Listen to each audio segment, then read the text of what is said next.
Olá, boa noite. Estamos começando mais uma live entrevista live. Hoje aqui dentro do 10 Perguntas, e temos a honra de estar recebendo o Dr. Luiz Carlos Blessa Pereira, ele que é professor e economista. Boa noite, Dr. Luiz Carlos. Boa noite, Dr. José Augusto. É um prazer estar aqui. Mais uma vez fico contente, obrigado ao senhor e a todo o seu staff por dar essa oportunidade de o senhor estar aqui no 5º ano do programa 10 Perguntas. Muito obrigado mesmo. Beleza. Hoje o 10 Perguntas está um pouco diferente. Eu sempre sou entrevistador, mas hoje serei o mediador. E para esse início do bate-papo do nosso primeiro bloco, estamos convidando duas pessoas. Silvia Figueiredo Gouveia, ela que é pedagoga e fundadora da Escola Nova Lourenço Castanho. Boa noite, doutora Silvia, tudo bem? Boa noite, tudo bem? Muito obrigado. Muito bem, muito obrigado por a senhora estar aqui com a gente, tá bom?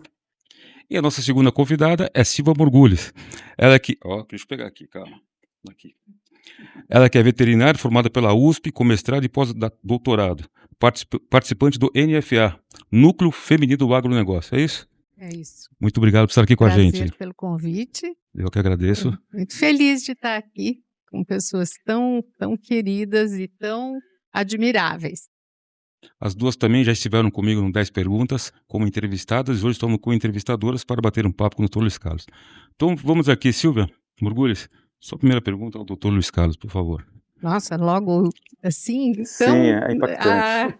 Primeiro eu gostaria de lembrar que havia umas reuniões na casa dele fundamentais para gerar ideias para a nação, para o país. E eu achava tão importante isso, e que de projetos de cada um colaborando na sua área, cada um de áreas tão diferentes, e aquela ideia de um projeto de nação. Aquilo eu nunca mais esqueci. E agora a gente participando de grupos de liderança, numa área muito diferente, que é o agronegócio, né? A gente sente falta que no país a gente não tem projetos para a nação.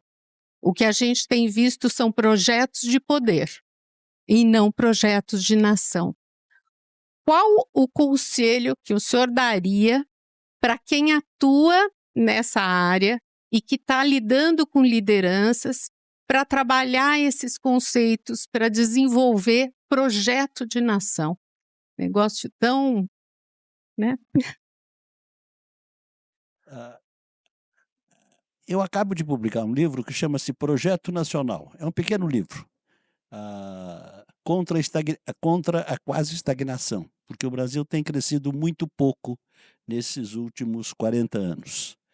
Há uma taxa muito menor do que os países, do que crescia antes, e é uma taxa também menor do que os países ricos, de forma que nós não realizamos o alcançamento que se espera de países em desenvolvimento. Então, agora, um projeto de nação, você que quer saber o que recomendaria aos militantes, porque eu entendo que você é uma militante. Sim. É uma militante da construção de um projeto de nação. Quer dizer, um projeto de nação não depende apenas do governante. Não basta que o presidente X ou Y diga, eu tenho um projeto e vou liderar um projeto de nação, Quer dizer, porque é preciso que haja um razoável consenso em torno da ideia, não é? de que o Brasil deve fazer e como pode chegar lá. Quer dizer, o Brasil teve um projeto de nação entre 1930 e 1980. E era um projeto fundamentalmente de industrialização. E que foi um projeto bem sucedido, e que envolveu não uma completa consenso de todo mundo, sempre havia oposições, havia especialmente a oposição dos liberais que não queriam de jeito nenhum saber de projeto de nação, eles não acreditam nisso, né? E procuravam dar golpe em quem tentasse. Mas, enfim, isso já passou. Aí nós entramos numa longa crise, quer dizer, ou numa quase crise, porque o Brasil continuou crescendo, mas a taxas muito menores.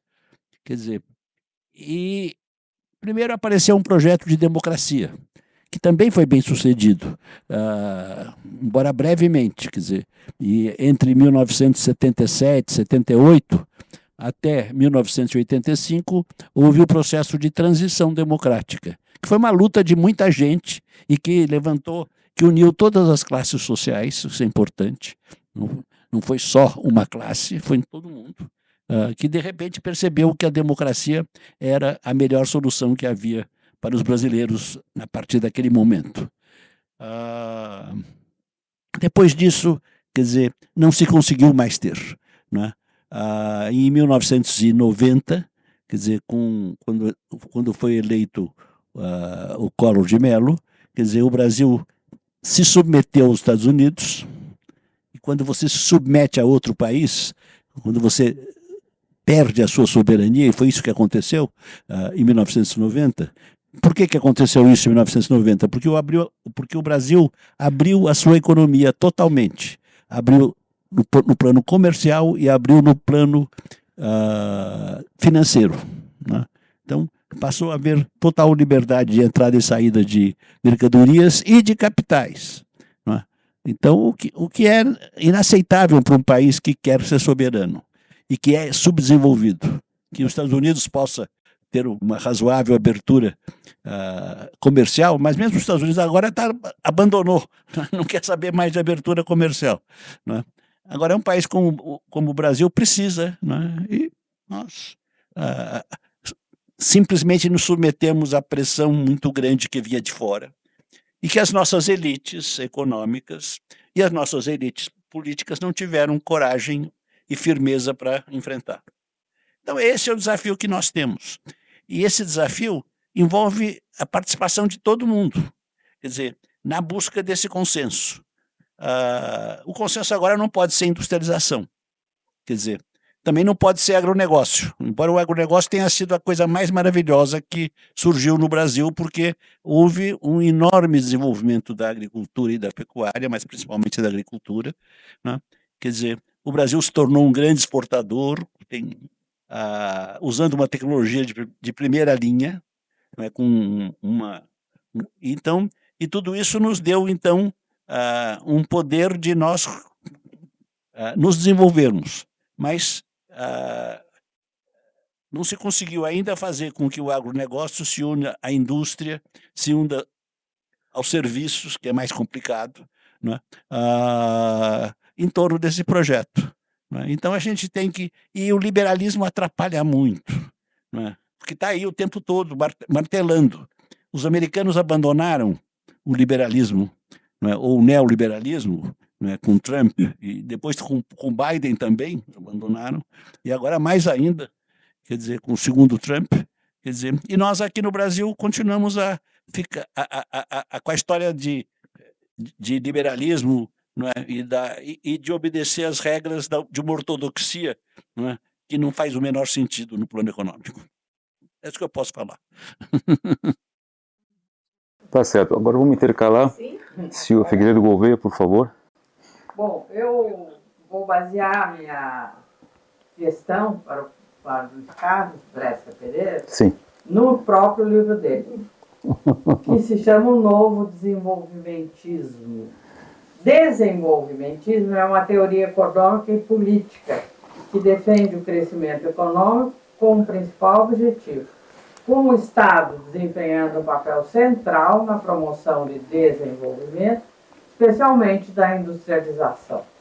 Há um ano, o Brescia Pereira lançou esse livro e me dedicou uma boa leitura do mesmo, em que introduziu uma nova teoria econômica e economia política. Vocês podem ver que é verdade. Boa leitura. Com dificuldade para entender toda a matéria do livro, eu atentei para os 15 trechos em que era citada a educação, minha área de atuação e trabalho.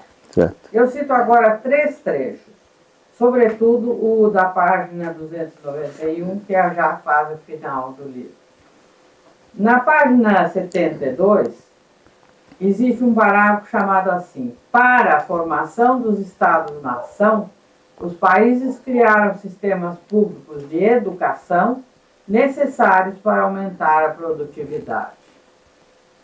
Depois vem uma notícia: em 1929, houve equalização entre a nova classe dominante e a classe trabalhadora, que conquistou os direitos sociais, educação pública, saúde universal e programa de assistência social. Para entendermos, e essa aqui é o que está quase no final do livro, para entendermos a quase estagnação da economia latino-americana, e particularmente a brasileira, que não gastou bastante em educação fundamental, ou também que não investiu bastante em infraestrutura. Quando, a partir de 1985, o país passou a gastar mais em educação, aconteceram claros sinais de progresso. Eu, na verdade, estou repetindo algumas coisas que o próprio professor Luiz Carlos acabou de citar na sua resposta à nossa Silvia. O que eu fiz com isso na mão? Eu vim aqui daí há 3 semanas para ter uma entrevista com ele. Peguei os jornais que recebo todo dia, Folha de São Paulo, Estado de São Paulo, e comecei a procurar assuntos ligados à educação nos jornais. O que percebi é que notícias trágicas são prioridades nesses 2 jornais diários. Outro dia tinha uma notícia assim: na Camboja, 2 carros batem de frente, morrem todos. Vocês estão interessados em saber a Camboja, quem era que estava no carro? Mas eles publicam isso. Agora, 3 assuntos foram prioridades na mídia nesses 2 jornais, tanto no mês de junho como no mês de julho, que foi das férias escolares: finanças, alfabetização e Enem, assim como o olhar para o futuro. E aí é que residem as minhas perguntas. Finanças. A má gestão, isso é um resumo de toda a matéria que o jornal publicou, eu cliquei aqui. A má gestão das contas públicas, além de pressionar a inflação e juros, também impacta setores fundamentais como a educação, principalmente no caso do programa Pé de Meia, que ajuda os alunos pobres do ensino médio. Eu citei esse exemplo, Pé de Meia, porque é um desacato aos jovens que não estudam e ganham um dinheiro para estudar, então chama que eles estão ganhando pé de meia. Sim. Porque eles são nem trabalham nem estudam. Então eles ganham um pé de meia para poder fazer isso. Eu acho isso muito esquisito, Sim. que a nossa mídia se baseie nisso. Outro problema relatado na mídia no mês de julho de 25 é o corte na compra de livros didáticos para as escolas públicas, por suposta falta de dinheiro, quando os livros são prioridade das prioridades e fundamentais para instigar a imaginação e produzir conhecimento. A ausência de quase 1 milhão de jovens fora da escola ainda existe. A alfabetização é um tema muito batido pela imprensa e que aparece várias vezes nos jornais. Eu fiz aqui um resumo. O Brasil não conseguiu atingir a meta para crianças de 7 anos que deveriam estar alfabetizadas em 2024. Também se revelaram diferenças significativas entre os estados da União, permanecendo o Ceará com o melhor resultado, e a Bahia e Sergipe como os mais fracos. No caso do estado de São Paulo, a sua capital ficou em 17º lugar no ranking de capitais, e o estado de São Paulo em 13º. Interessante refletir sobre o fato de cidades muito pequenas e relativamente pobres conseguirem 100% de crianças de 7 anos alfabetizadas, a partir do apoio aos professores de leitura, acompanhamento e avaliação constante. Também vale a pena citar 3 escolas com melhor desempenho na prova objetiva do Enem, que são da rede particular do Ceará, como 3 colégios particulares que tiveram média acima de 720, quase 200 pontos acima da média nacional de 510 pontos. Ora, o que aconteceu no Ceará? Por acaso, eu acompanhei o que estava acontecendo no Ceará na época em que aconteceu. 3 homens, Carlos Alberto Sicupira, Jorge Paulo Lema e Marcelo Teles, que foram atingiram a marca dos homens mais ricos do Brasil e que foram examinados sob o ponto de vista da sua lealdade, da sua ação certa com as redes americanas, lojas americanas, foram apontados como suspeitos e tudo mais. Eu não acredito nisso. Eu conheci bastante bem, principalmente o Carlos Alberto Sicupira, porque as filhas dele estudaram na minha escola. Certo. E a esposa dele ia sempre lá conversar. Uma das filhas dele, inclusive, ficou muito amiga da minha neta. Agora, o que fizeram eles com o Ceará? Eles abriram lá uma ONG chamada Fundação Estudar. E, de repente, o Ceará ficou, desde sempre, como o melhor estado de São Paulo, do ponto de vista dos resultados dos concursos e na alfabetização. Então, essa é uma das perguntas que eu levanto para o Luiz Carlos. Aliás, eu não resumi a minha pergunta sobre as finanças, mas o desagrado com que se trata os neném, os pé de meia e tudo isso, eu gostaria de saber a opinião dele. A alfabetização, por que uma ida de 3 homens muito ricos para criar a Fundação Estudar faz com que o Ceará, até hoje, seja o estado mais desenvolvido? E uma outra preocupação nos jornais é olhar para o futuro. Por outro lado, muitas instituições preocupam-se com o melhor preparo para os alunos dos cursos universitários, como o SESI, o SENAI, o INSPER e outros, além de mestrado e doutorado, com o aumento da escolaridade e valorização do mercado de trabalho. Outro exemplo é o Estado procurando buscar a legislação de OAB para os formandos em medicina também, e não só em direito. Então, a pergunta, no fim, se resume no seguinte: é com dinheiro que se toca a educação e que ela faz o país progredir, ou não? Muito bem, dona Silvia. Bom, em primeiro lugar, quer dizer, eu acho que é importante que nós, para pensarmos a educação no Brasil, que a gente pense o seguinte: é que quando o Brasil fez a transição democrática, isso é 1985, houve uma grande mudança, né? E qual foi a grande mudança? É que, afinal, o Estado brasileiro e, afinal, as elites brasileiras, econômicas e políticas, resolveram que estava na hora de promover a educação, porque nunca tinha havido uma política de educação no Brasil. O Getúlio Vargas lá, com o ministro Capanema, tentou várias vezes, mas aquilo não tinha quase nenhuma condição para... E o Anísio Teixeira também. Eles tiveram um papel pioneiro, mas o fato concreto é que o analfabetismo continuou a imperar no Brasil amplamente. Quer dizer, isso, quando vieram os militares, eles se preocuparam, a partir de 1970, com a pós-graduação. Mas o ensino básico, o ensino fundamental, ignoraram. Então, então ele estava abandonado, era essa a palavra. Aí, com a transição democrática, isso mudou radicalmente. Foi muito interessante o processo de mudança.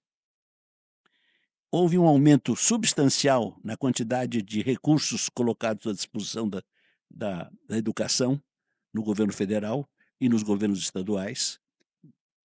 Eu creio que mais que dobrou, em 2 ou 3 anos, mais que dobrou a quantidade de recursos. Quer dizer, e houve um grande esforço de alfabetização, que teve muito êxito. Sempre dizem que esse êxito é relativo porque os jovens continuam analfabetos funcionais. O que é compreensível, porque você transformar crianças que fazem parte de famílias de analfabetos, não é? Todas elas, em, em, em pessoas alfabetizadas e capazes de compreender tudo, etc., é muito difícil. Não é? O currículo familiar delas é muito pobre, é muito pequeno. Então, mas de qualquer forma, o êxito foi muito grande, aumentou, o analfabetismo praticamente desapareceu no Brasil, né? E a qualidade do ensino vem melhorando, embora lentamente.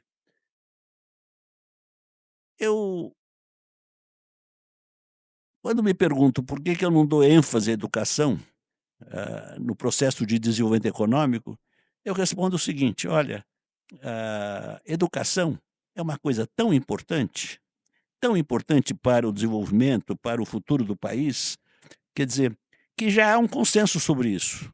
Então eu não preciso ficar repetindo uma coisa que todo mundo sabe e todo mundo concorda que seja importante. Então eu prefiro discutir assuntos mais difíceis, como a taxa de câmbio, a taxa de juros. Quer dizer, você pergunta se o problema da educação é problema de dinheiro. Isso ficou moda se dizer que o problema não é falta de dinheiro, né? Mas é claro que é falta de dinheiro também. É falta de dinheiro. Porque você pode pensar na diferença entre a educação num país rico, vamos pegar assim, por exemplo, a Dinamarca, por exemplo, e no Brasil. Qual é a diferença entre os dois países, além de que os padrões, as notas obtidas pelas crianças e pelos adolescentes são muito mais altas? Qual é a diferença no plano familiar dos professores? Porque professor é absolutamente fundamental para a educação. E a diferença é que, digamos, tem uma família de 2 ou 3 filhos. E aí um deles diz assim: eu quero ser professor de ensino fundamental. Os outros 2 e os pais deles dirão: talvez você vá ganhar um pouco menos do que vão ganhar os seus irmãos, que um quer ser administrador, outro quer ser engenheiro, ou quer ser... Mas tudo bem. Por que tudo bem? Tudo bem porque a diferença de salário de professor, não é, para engenheiro ou para administrador é muito pequena. Não é? Há dinheiro para pagar professores decentemente, enquanto que aqui no Brasil não há. Quer dizer, o ensino privado consegue pagar decentemente, mas o ensino público, que envolve milhares, se não milhões de professores, aí a coisa fica muito cara, falta verba. Quer dizer, e as pessoas que vêm com essa história dizem: não tem problema isso, na verdade nós precisamos diminuir os gastos sociais, né? E o gasto social fundamental é educação e saúde. Na verdade, o que eles querem é que o Brasil continue pagando juros astronômicos, quer dizer, de forma que o Brasil gasta muito mais com juros do que com educação. Isso é um escândalo. E isso os nossos liberais progressistas não tem nada a dizer, não é? Isso é uma questão incômoda. Enfim, essa é o que eu posso responder a você. Muito obrigado pela pergunta. Silvia Morgulhes, antes da sua pergunta, eu recebi da produção aqui que a nossa audiência está muito grande, com 2% acima da nossa concorrente, então eu preciso dar crédito aos meus patrocinadores. Minutinho só que já isso já volta com a segunda pergunta do Luiz Carlos, pode ser? Quero agradecer ao Ricardo Pereira, o diretor comercial da Seiva, um marketplace de produtos e serviços sustentáveis feitos para quem quer cuidar de si e do planeta. WJR Creative, liberada pelo publicitário Wilton Lopes Jr., a WJR Creative transforma gastronomia, retratos e arquiteturas em imagens marcantes.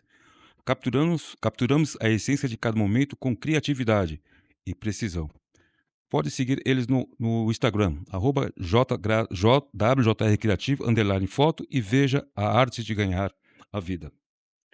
Bresser A7. A Bresser, obrigado ao Dr. Ricardo pela seiva, ao Will da WJR Creative, ao Rodrigo Pereira, que está aqui com a gente hoje. A Bresser A7 é uma empresa gestadora especializada em fundos de ações. Temos um histórico de rendimento consistente no longo do prazo, com retornos superiores ao Ibovespa e ao CDI. Veja mais sobre os nossos fundos e entre em contato conosco. O site www.bressera7.com.br. Raul Carnelos Vargas do Amaral, advogados.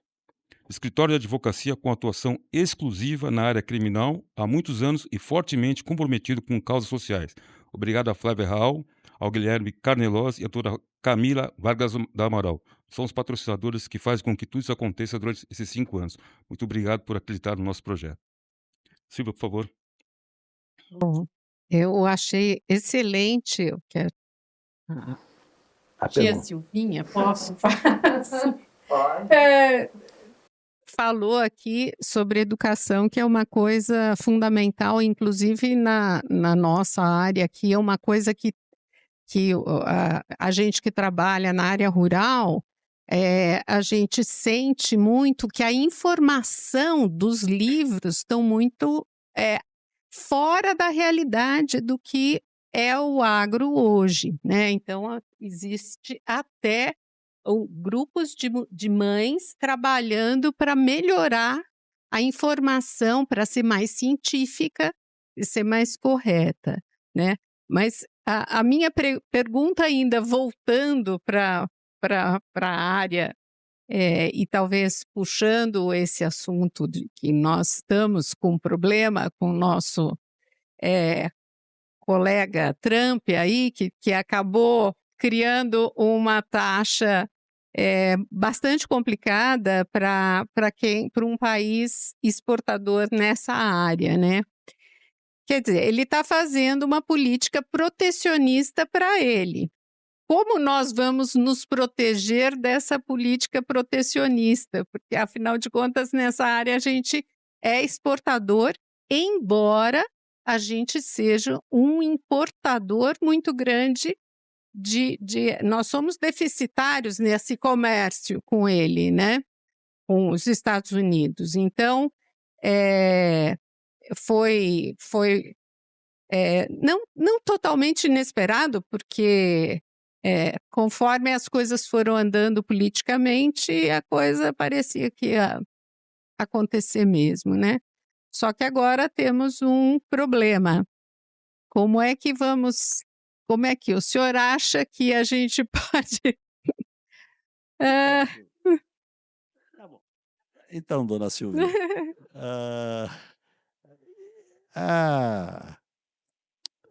essas tarifas do Trump, esses 50% de tarifas, são um escândalo do ponto de vista moral, do ponto de vista da política internacional, de tudo que você puder pensar, né? Porque não se trata simplesmente de protecionismo. É protecionismo também, sem dúvida, mas é uma pura chantagem, né? Em que o senhor Donald Trump resolve que, como ele não quer,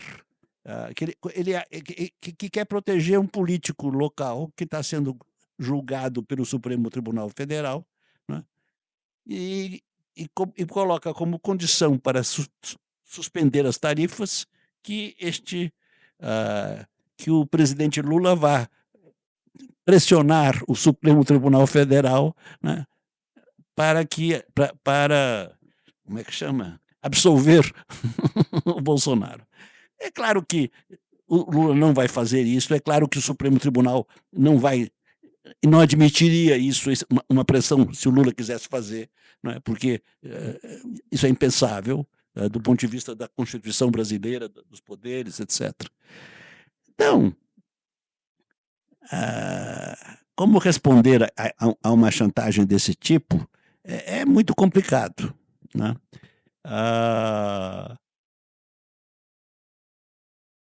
Inclusive porque eu entendo que o imperialismo dos Estados Unidos é uma coisa concreta, objetiva, há muitos e muitos anos, muito antes do Trump.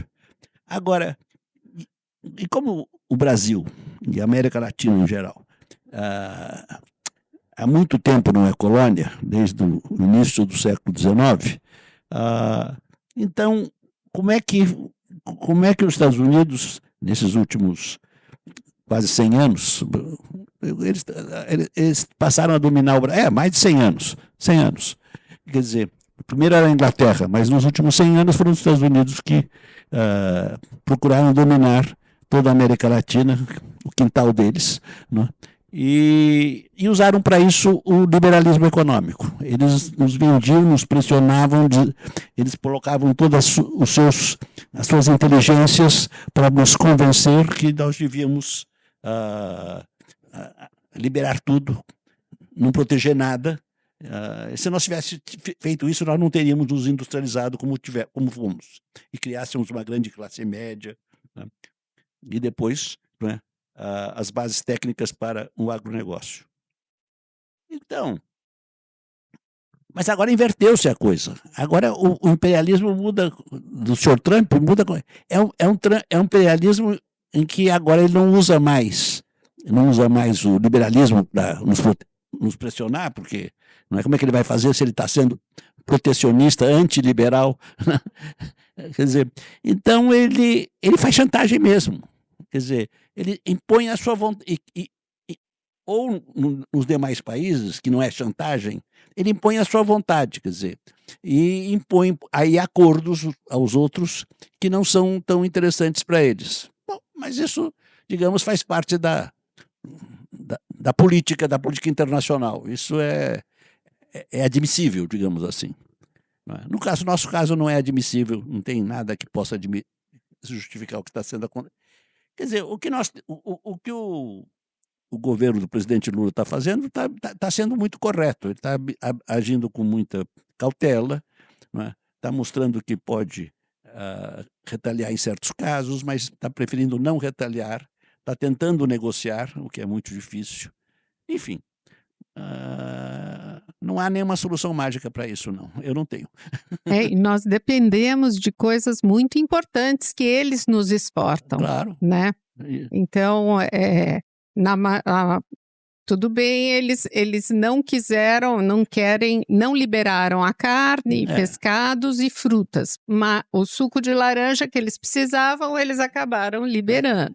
Então, agora, realmente, a geopolítica mundial está complicada, né? Está muito complicada. Mudou muita coisa e assusta um pouco, porque dizem que depois de grandes tragédias, digamos, naturais, desastres naturais, as guerras ocorriam guerras. Opa! E nós tivemos a pandemia, né, que foi um desastre natural que pegou o globo inteiro. Então parece que as coisas estão tão voláteis assim, né? Mas eu não acredito em Segunda Guerra Mundial. Em Terceira Guerra Mundial, não. Se tiver, acabou tudo, né? Senão não temos condição nenhuma de ter uma... Isso. Mas que começa os atritos, né? Assim, atritos... Às vezes, atritos, é isso mesmo.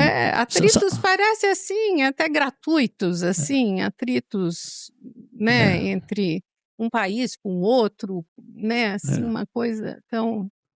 Mas muito obrigada. Obrigado você. Doutor Luiz Carlos, o senhor em setembro de 2024 participou de um podcast chamado Reconversa, com Valfrido e com o Reinaldo. Sei. Em algum momento, aliás, a 1h, 26 minutos e 25 segundos, o senhor foi perguntado ao senhor se o senhor é um otimista. Eu já o conheço há um pouco tempo, né? Um grande esportista e, quanto mais, um grande otimista. O senhor respondeu naquele momento: não estou muito otimista. Pergunto eu ao senhor: de setembro do ano passado para cá, mudou-se esse seu otimismo em relação ao Brasil? Quando eu disse que eu não estava otimista, é que eu não vejo como o Brasil vai voltar a crescer mais do que os países ricos, especificamente os Estados Unidos, de forma que volte a fazer o alcançamento que fez até 1980. Quer dizer, as políticas que são necessárias para que isso aconteça, não é? Que não são principalmente... claro que o problema fiscal é importante e deve ser tratado, mas não é o fundamental para mim. O fundamental para mim é que você tenha uma taxa de juros mais baixa e que tenha uma taxa de câmbio que seja competitiva quando ela deixa de ser competitiva por causa da doença holandesa. Então, é só quando há um boom no preço das commodities exportadas pelo Brasil é que a doença holandesa aparece.